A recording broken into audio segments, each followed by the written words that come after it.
Buenos días, tardes o noches. Mi nombre es José Miguel Muñoz Flores y el día de hoy daré la presentación del equipo 3 en la actividad número 16 de la materia Historia del Pensamiento Económico. El equipo está conformado por Muñoz Flores José Miguel, su servidor, Barragán Abad Benjamín y González Gaona Rodrigo Javier. Por esta ocasión les presentaré 3 temas, empezando por el pensamiento griego. La antigüedad clásica nos trajo consigo 3 grandes pensadores. Uno de ellos es Hesíodo.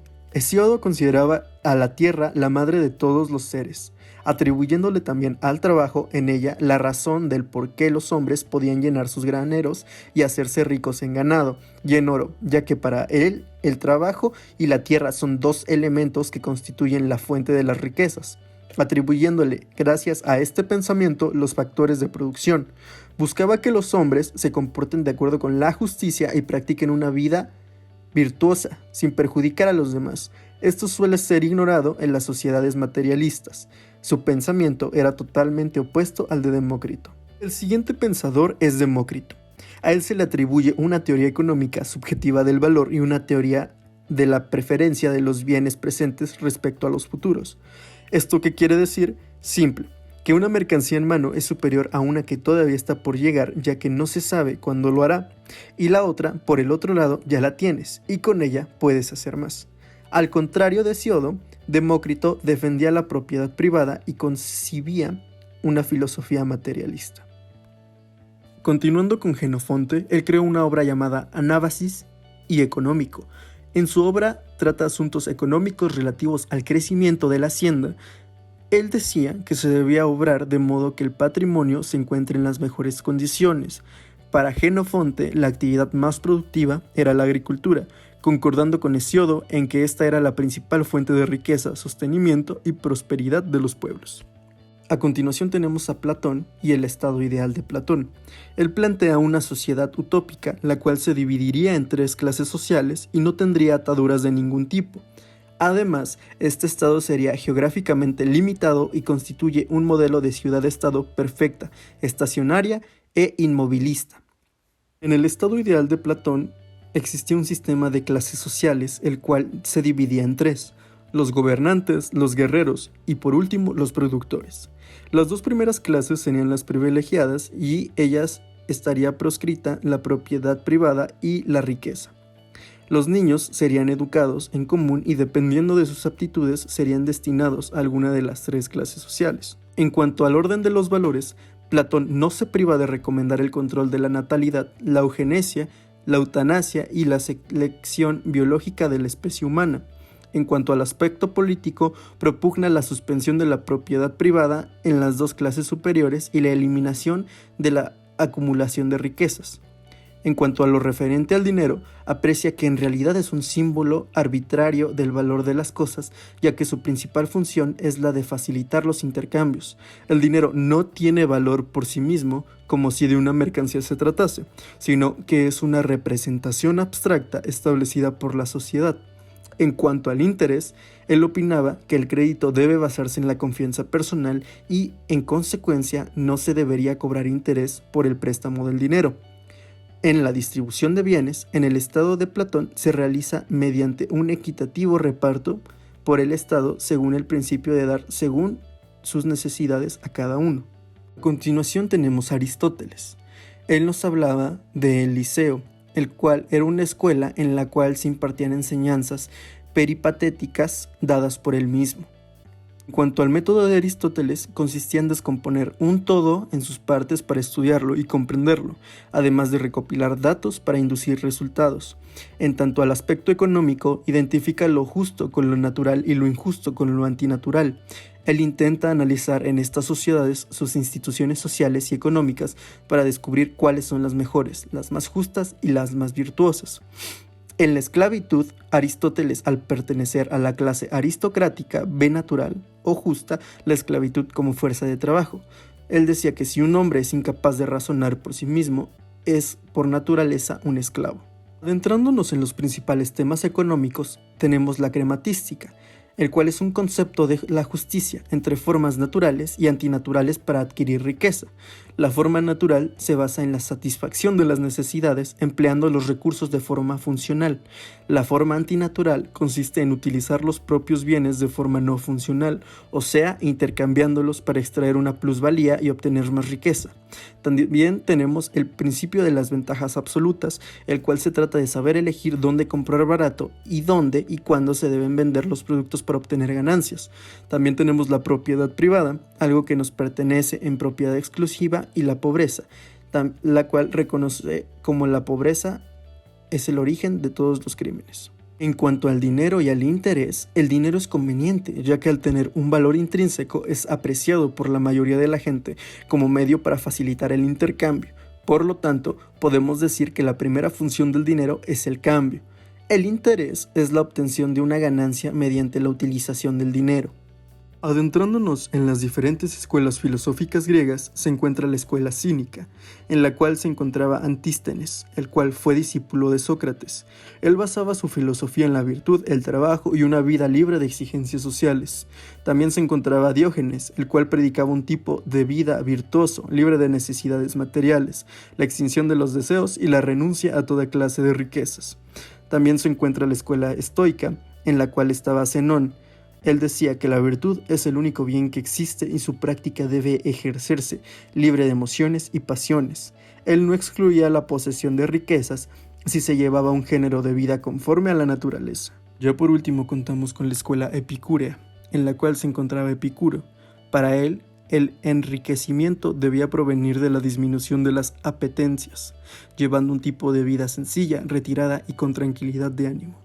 Ahora nos adentraremos en el pensamiento romano, en el cual veremos varios pensadores del ámbito económico de la época. Tales como Catón el Viejo, el cual fue un político, escritor y militar romano. Su aporte más importante fue el Tratado de Agricultura, ya que fue el único que sobrevivió en su totalidad.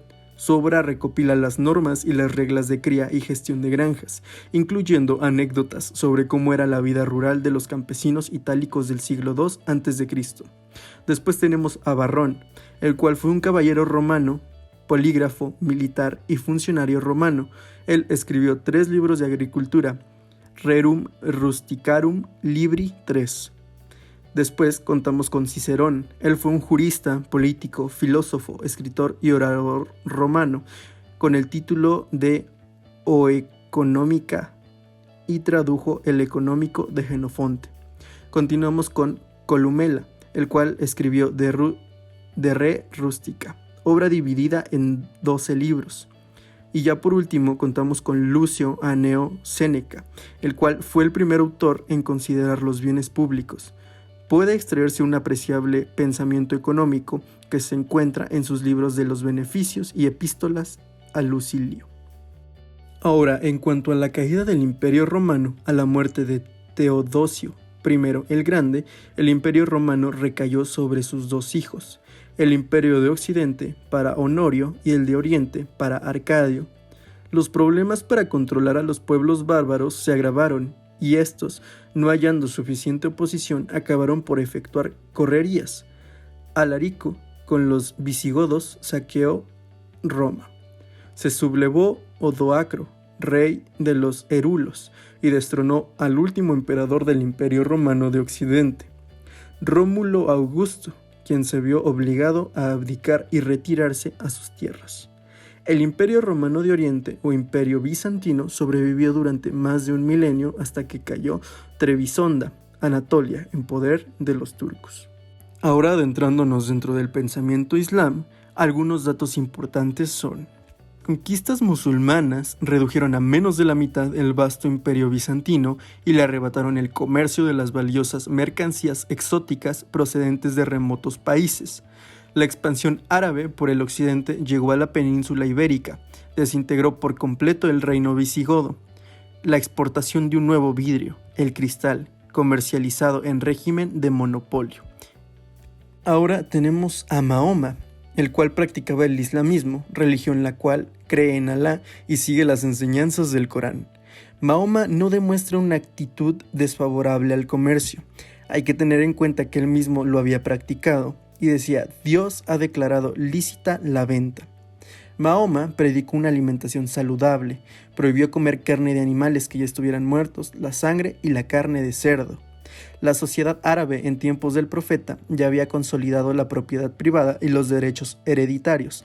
Respecto a la primera, lo atestiguan todas las referencias a la limosna y a las riquezas que se citan en el Corán, así como la exhortación a un uso justo de las mismas. En relación a las herencias, estas deben recaer en favor de los padres y parientes. Para terminar con este tema, contamos con tres pensadores, comenzando con Ibn Abdún.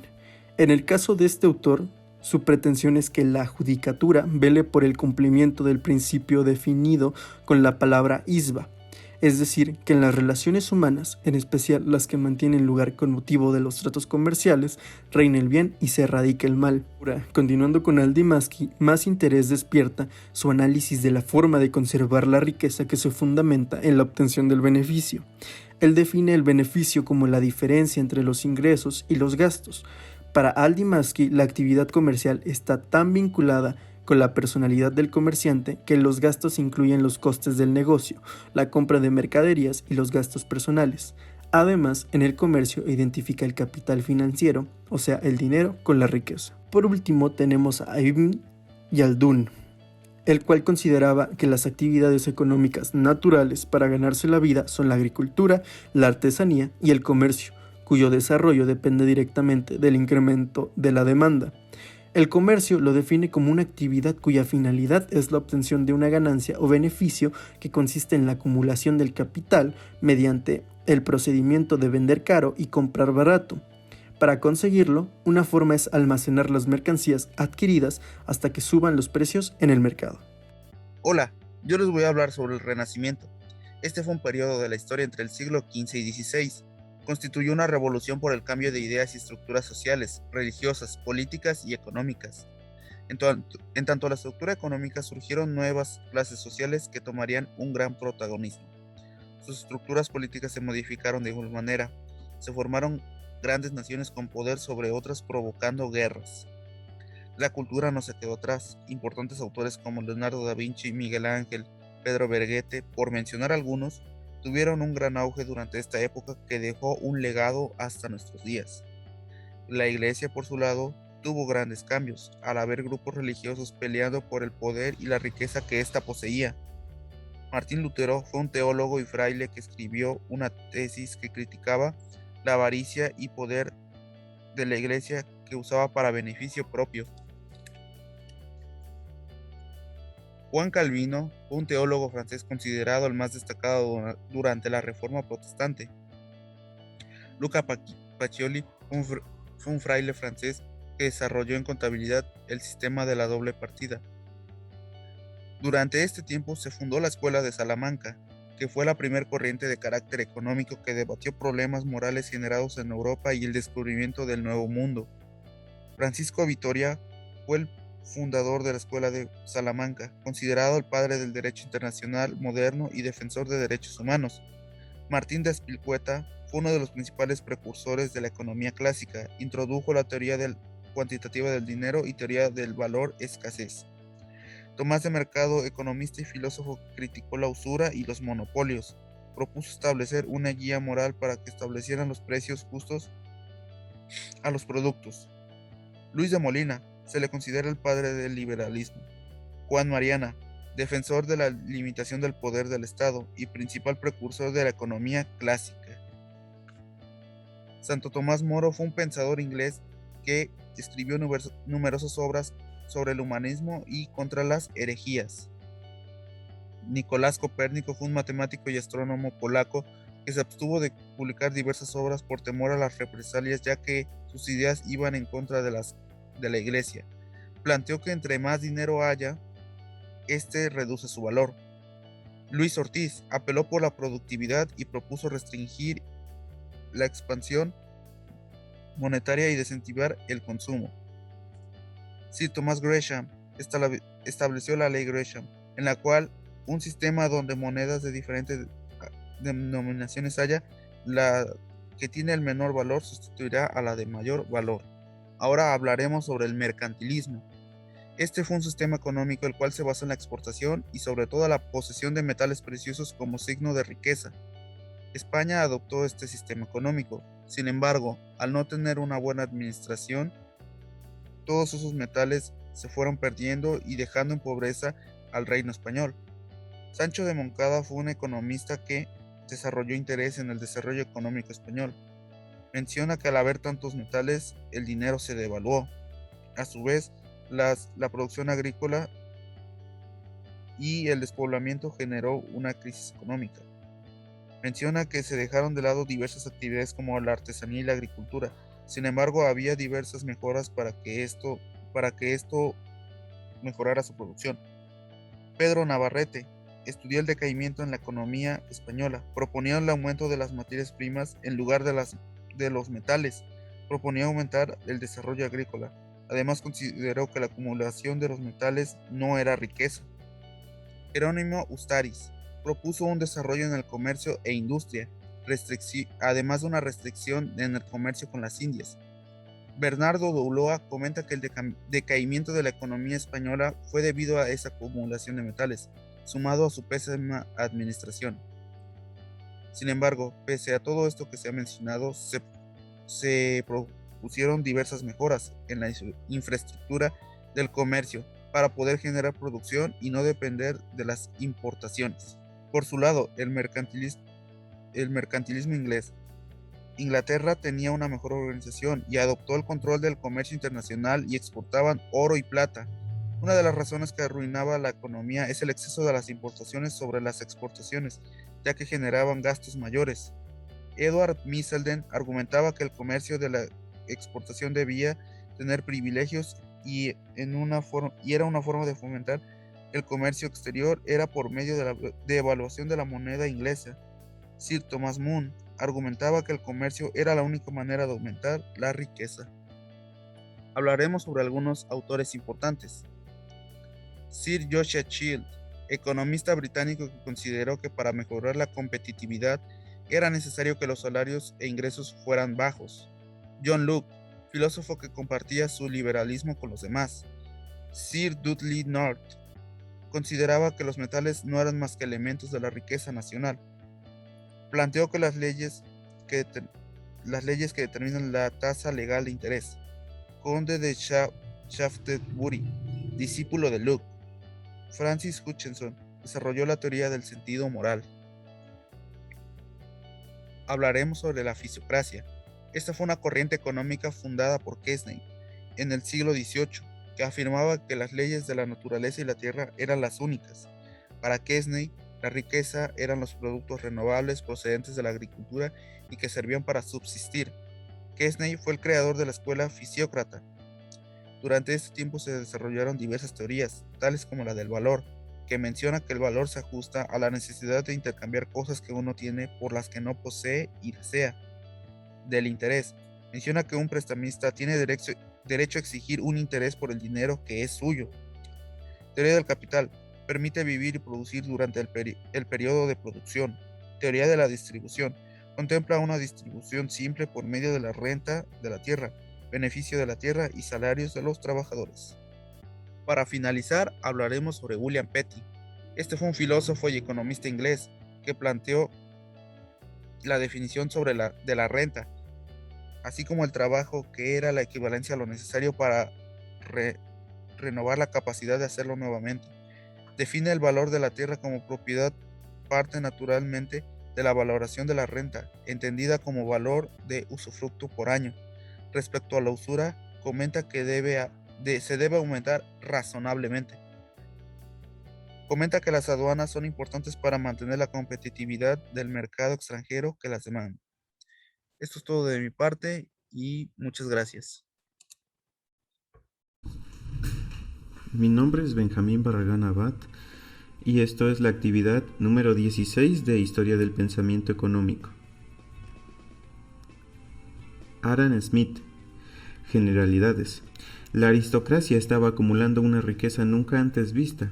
Gracias a la escuela de Salamanca y a la fisiócrata, ya teníamos bases científicas para el estudio de la economía. Había un disgusto por los ingentes gastos del Estado para el mantenimiento del imperio colonial y por la corrupción, planteando la idea de la soberanía. Adam Smith nació en 1723 y murió en 1790. Nació en Kirkland, Escocia. Hutcheson fue su profesor de filosofía moral y Hume su amigo. Sus obras más relevantes son La teoría de los sentimientos morales y La riqueza de las naciones. La filosofía moral y la armonía de los intereses. Smith fue ante todo un moralista. Continuó con lo establecido por Hutcheson y Shaftesbury. La filosofía moral de Smith es sensitiva. Los hombres la perciben y la practican por las sensaciones, por los sentimientos de simpatía o antipatía, de gratitud e ingratitud, y no de una forma racional o según unos preceptos teológicos. Smith era crítico de los monopolios debido a las consecuencias de este modelo en la sociedad, el núcleo analítico y el método de la riqueza de las naciones. Smith maneja 3 principios en su teoría económica, el último siendo una consecuencia lógica de haber aceptado los primeros 2. La libertad natural, el afán de lucro y el orden natural. La libertad natural, o laissez-faire, ese principio es la consecuencia lógica de los otros 2. Esto se debe a que para aceptar esto primero debemos asumir que la gente actúa guiada por la esperanza de beneficiarse de algún modo u otro. Y el segundo, el orden natural, el cual describe las relaciones entre seres en la absencia de ley. Es así como el egoísmo personal de cada uno podía llevarnos a la armonía perfecta. La competencia perfecta. Es un concepto que nos indica que en competencia perfecta, las malas intenciones de algunos de los competidores se verían bloqueadas, entendiéndolo como un diagnóstico de la dinámica entre el Estado y la iniciativa privada. El trabajo como fundamento de valor. En su concepción egocéntrica, como se ha visto, el individuo es el elemento predominante de todas las instituciones económicas y políticas. Por eso, entre las 2 tesis contrapuestas del fundamento del valor en los factores originarios de la producción, la tierra y el trabajo, Smith se inclinó evidentemente por el trabajo. El sistema económico de Smith. La producción y la riqueza. División de trabajo. Argumenta los beneficios productivos de que haya personas encargadas de tareas en específico. Productividad física. Es un método del orden natural para mermar la riqueza de un particular o una nación. Esto debido a que si ocurría, pero una correlación entre estos 2 fenómenos no implicaba precisamente una relación de causalidad. Capital. Es un acervo de bienes que las personas se han reservado, excluyéndolo del consumo inmediato, para dedicarlo a la producción incrementada de otros bienes, obteniendo así unos rendimientos económicos. Valor. Adam Smith, consciente de las fluctuaciones en el poder adquisitivo de la moneda, constituida por oro y plata, intentó buscar un elemento económico que conservara su valor a lo largo del tiempo. ¿Por qué la teoría del valor parte de la división del trabajo? Se debe a que la creación del valor se ve altamente beneficiada por la división y especialización del trabajo, como lo describe en sus ejemplos, el de la línea de producción de pines, o alfileres o clavos. La distribución es otra forma de explicar los medios de producción como tipos de retribución, pues es la forma en la que también circula el capital en la economía y tiene un proceso de creación de valor. De no ser así, todo el trabajo sería un sin propósito. Salarios. Antiguamente el producto del trabajo pertenecía únicamente al trabajador, pero desde la apropiación de las tierras y la acumulación del capital, el trabajador tiene que compartir con el propietario. El interés y el beneficio. El primero es debido al préstamo del capital y el segundo se debe a la utilización del capital en sus usos productivos. Renta. La renta es el precio que se paga por el uso de la tierra con independencia de los gastos realizados en mejoras. El capital y el progreso económico. El capital para Adam Smith, como para Turgot, es un anticipo y por tanto un factor productivo, ya que es necesario para disponer de él. Para producir, distingue 2 tipos de capital, fijo y circulante. El progreso económico se logra a través del ahorro y la división del trabajo. El comercio. Smith hace diferenciación entre comercio interior y comercio exterior. Según él, el interior es el más provechoso, pues fomenta el trabajo productivo, y el exterior da salida a los excedentes del mercado interior y acumular capital de lo que no es necesario en el interior. El comercio exterior debe establecerse libremente, sin estímulos forzados para que se beneficien ambas partes. El gobierno. Las funciones del gobierno, según Smith, son primero la defensa de la nación frente al exterior. 2. Salvaguardia del orden público y administración de la justicia en el interior de la nación. 3. Realización de infraestructuras, otras obras públicas y prestación de servicios que, siendo útiles y beneficiosas para la nación, no son rentables para la actividad económica privada. La tributación. Smith plantea 4 reglas para ajustar la tributación. Debe ser equitativa, veraz o cierta, y conveniente y cómoda. 6. La utopía impracticable de Smith. El interés general de una sociedad avanzada consiste en alcanzar 3 objetivos: que se produzca la mayor cantidad de bienes, que toda la población pueda adquirirlos y que su coste sea el más bajo posible. Ahora tenemos a Malthus. Tomás Malthus nació en 1766 en Dorking, ciudad ubicada en el condado de Surrey, en el sureste de Inglaterra. Su familia poseía una buena posición económica y un alto nivel cultural. Su padre mantuvo una amistad personal con el escocés David Hume, una de las principales figuras intelectuales del momento. Además, para su educación, su padre intentó aplicar las ideas del filósofo ginebrino Jean-Jacques Rousseau. Este autor estuvo en contacto con conceptos como la crisis de la sobreproducción, las cuales son un fenómeno usual posterior a periodos bélicos, pues las diferentes industrias agilizan su producción para dar abasto a las necesidades de las naciones, que durante eventos bélicos resultan crecer, y la ley de Say. Esta propone que la producción total de bienes en una sociedad o sistema económico determinado implica una demanda agregada que es suficiente para comprar todos los bienes que se ofrecen. Malthus planteaba que la acumulación de capital era una de las mejores vías para la creación de riqueza, pues esto permite invertir. Esto se logra a través del ahorro y el ahorro a través de la austeridad. El principio de la renta diferencial, planteado por Malthus, es un método de análisis en el que se consideran diferencias de ingresos ante un incremento de la producción agrícola.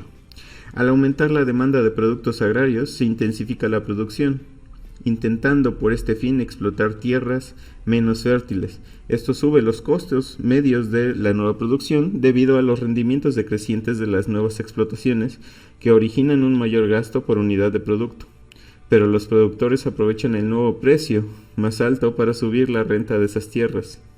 La teoría de valor de Malthus plantea lo siguiente: el valor en uso o utilidad de un objeto, el valor nominal en cambio o en valor en dinero, al que también se le llama precio. 3. Valor real en cambio o valor en cosas necesarias y agradables y en trabajo. Malthus se centró en este último y su teoría del valor es sencilla. Se basa en la interacción simultánea de la oferta y la demanda.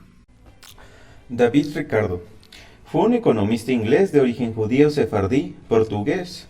Fue uno de los más célebres economistas del siglo XIX. Formó parte de la corriente de economistas clásicos, de la cual fue uno de los mayores íconos. El Plan Ricardo proponía que en una época en donde se había aprobado la Ley 1797 para que los depósitos no estuvieran respaldados por oro, los bancos tuvieran un respaldo de un metal precioso monetario, pero no acuñable en lingotes para atender la convertibilidad de los billetes.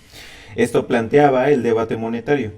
Henry Thornton fue un banquero parlamentario, filántropo y destacado analista de las cuestiones monetarias.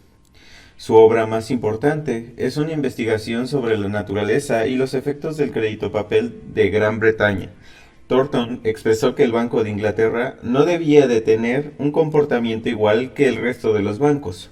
Su idea era que el Banco de Inglaterra debía procurar preservar la estabilidad financiera. Su principal aporte a la política monetaria fue considerar que todos los medios de pago son esencialmente idénticos, es decir, que el dinero legal y los títulos de crédito son todos instrumentos de pago basado en su crédito. Planteó a la expansión monetaria como una forma de ahorro forzoso, pues esto le obliga a la población a reducir su consumo real. Esto constituye un ahorro forzoso que colabora con el ahorro ordinario en la formación del capital y por tanto en el crecimiento económico. Aunque Ricardo convierte a la economía en una ciencia autónoma, no puede desvincularla de la política, pues en realidad sus conclusiones sirven de recetario para la adopción de soluciones políticas relacionadas con las cuestiones económicas candentes en su época. Y Ricardo criticaba a Smith por haber tratado la tributación con superficialidad. En su ensayo sobre los beneficios, dice que este tema es quizás el más difícil e intrincado de cuantos asuntos trata la economía. Marx y Engels. Marx nace en 1813 y muere en 1883. Junto a su compañero Engels, quien a lo largo de su vida fuera su mecenas, publican muchas obras como La Sagrada Familia en 1845 o una de sus obras más importantes como el Manifiesto Comunista en 1848. Esto al lado también de la Liga Comunista. Friedrich Engels conoció a Marx cuando éste le publica en los Anales franco-alemanes un artículo de crítica a la economía. La fortuna de este provenía de su padre, pues era un rico industrial textil. Marx criticaba a todas las demás corrientes socialistas, pues pensaba que éstas no se apoyaban en hechos reales y no preveían el advenimiento de un futuro socialista real, es decir, los consideraba utópicos. Marx decía que los cambios eran debido a los factores económicos, eran la última instancia de la historia de las sociedades. Esto era inspirado en el método dialéctico de Hegel. El Manifiesto Comunista, firmado por Marx y Engels, es uno de los escritos más trascendentales de la humanidad, puesto que ha influido en las condiciones de vida de miles de millones de personas, aún en contra de la voluntad de ellas. Este documento intentó unir a los trabajadores de todo el mundo para instaurar el comunismo, mas este solo arraigó en países subdesarrollados, pues en los desarrollados la burguesía encontraba maneras de contrarrestarlos. Para Marx, la moral vigente no era más que un prejuicio burgués y la religión un opio para el pueblo que lo adormece y mantiene en la sumisión. En sus tesis sobre la Feuerbach dice: los filósofos se han limitado a interpretar el mundo de distintos modos, de lo que se trata es de transformarlo. En este apartado adjunto una línea del tiempo sobre las principales publicaciones de cada uno de los autores, para ubicarnos cronológicamente. Esto ha sido el video de presentación de la actividad 16 para la experiencia educativa de Historia del Pensamiento Económico de parte del equipo 3. Muchas gracias.